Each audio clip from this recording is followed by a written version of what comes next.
Hi guys, Akanen. За би дахиад нэрээ өөрчилсөн байгааг харж байгаа. Тэгээд тэрэн дээрээ жижигхэн тайлбар бичлэг хий гэж бодлоо.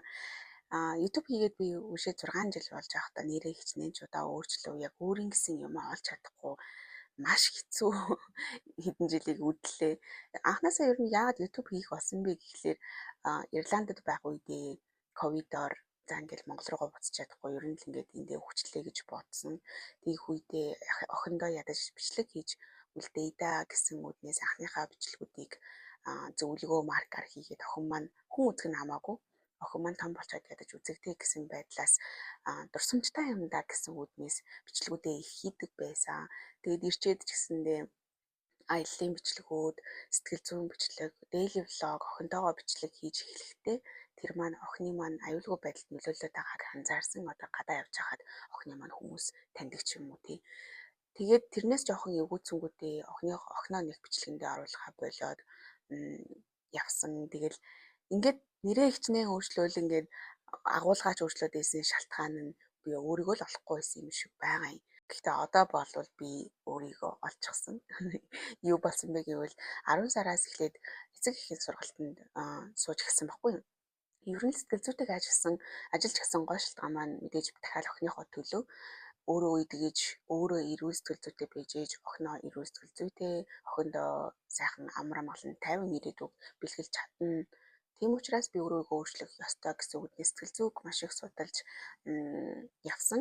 Гэхдээ тэгсэн хэдий ч гэсэндээ аль болох хамаг сайнараа хичээгээл хуучны хүмүүс шиг хатуу ширүүн байхгүй хичээх тусам зөөлөн маань тэмдээд байгаа юм шиг тэр маань дахиад буруу арга зүй юм шиг тий. Яг аль нь зөв, аль нь буруу гэдгийг мэдэхгүй стил яаж охинтойгоо харьцахаа мэдэхгүй. Охин маань одоо өсвөр наснд орж ийн аашин ч гэсэндээ өөрчлөгдөж эхэлж ийн. Гэх мэтчлэнгээр яахаа би стил мэдэхгүй байсан учраас зориг гаргаад энэ бүтэн 1 жилийн програмд хамрагдаад сургалтанд сууж эхэлсэн. Ингэж явж байхдаа өөрийгөө хичнээн буруу бас муу ээж байсныг хүлээн зөвшөөрөх тэр үе бол надад хэцүү хатуу санагдсан. Яагаад гэвэл ер нь л эцэг их болгон өөрийгөө хамаг сайнаар л хичээж байгаа шүү дээ.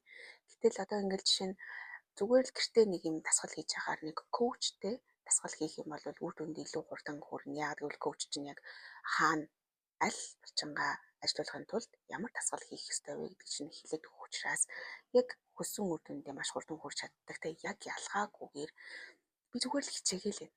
Хүүхдтэй хичээл гэхдээ яг буруу хичээгээд ахаар надаас ирч хүч зарцуулагдаад охинд маань ч ямар ч үр дүн гарахгүй. Ийм учраас эцэг эхийн сургалтанд суугаад хэрхэн зөв харьцах, тархины шинжлэх ухаан, сэтгэл зүй, дээрээс нь attachment style гэх мэтчлэн маш олон зүйлийг мэдээд энийг эртхэн мэдэхгүй яавдаа гэж маш их харамссан. Гэхдээ одоо энэ Америкаас явагдаж байгаа сургалт тахгүй юу? Манай ангид зөндөө олон янз янзын насны хүмүүс байдаг. Тэр дундаа бүр 60 настай ч хүн байдаг. Хүүхдүүд нь үжээ 20 30-тай насанд хүрсэн. Тэгээд тэр хүн ярьж байгаа юм. Би өөрийгөө оройтчлаа доо гэж бодсон. Өөрийнхөө өнгөрснийг ингээ бодоход маш их зүйл дээр харамссан. Гэхдээ оройтдгүй юм байна.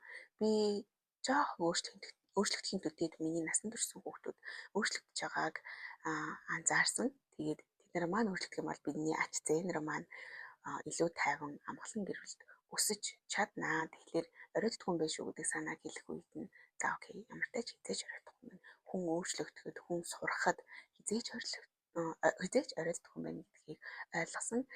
Тэгээд ер нь л хааштай биднээс болоод хүүхдүүд маань сэтгэл зүйчдэр очдог, сэтгэл зүйн гэмтэлтэй, трауматай тийм хүүхдүүдийг өсгөхийг мэдээж хинж хүсэхгүй. Гэхдээ буруу өөрийн мэдлэгөө бид нар бухимдаад, уурлаад, уураа яаж захиргаа мэдэхгүй гэх мэтчлэн зүйлүүдийг энэ сургалтнаас ингээд сураад явж байхдаа оо shit ингээл энийг яагаад биднэрт энийг заадаггүй юм болов? Хүн болгон математикч болох албагүй. Гэтэл хүн болгон аав ээж болдог. Гэтэл аав ээж болох энэ ухааныг яагаад биднэрт заадаггүй юм болоо? Мэдчихэл юм бол бид нар хийчих байхгүй юу? Туршаад, дадлагжаад хийж болоод чадаж болох үт зүйлүүд байгаад байгаа байхгүй юу? Дээрээс нь би бага ангийн хүүхдүүд хичээл ордог, ахлах ангийн хүүхдүүдэд ихтгэх хурлын хичээл ордог, насанд хүрсэн хүмүүст компанид байгууллагт soft skill-ийн сургалтуудыг ордог. Ингээл ачаад ахны хамгийн чухал зүйл бол гэр бүлийн боловсрол байдаг юм байна гэдгийг үнэхээр ясмахандаа хүртэл ойлгосон энэ 10 хэдэн жил багшлах явцдаа амжилт гаргах, аз жаргалтай амьдрах бүх зүйлийн үндэс зүгээр л гэр бүлийн боловсрол, гэр бүлийн хүмүүжил хичнээн одоо ингээл бүх л асуудлууд явж боловсрал дээр үнэн шүү дээ. Яг тэрнтэй адилхан бүр боловсралтай гэр бүлийн боловсрал гэдэг зүйл үнэхээр чухал зүйл. Бид нар энийг бүгдээрээ мэддэг байх ёстой зүйлүүд байгаа байхгүй юу? Одоо хүн байх ухаан гэх юм уу? Хүмүүжүүлэх гэдэг үгчнөрөө хүмүүн буюу хүн байх ухаан гэдэг байна шүү дээ. Тэгэхээр энэ хүн байх ухааныг бид нар бүгдээрээ мэддэг байх ёстой байгаа байхгүй юу?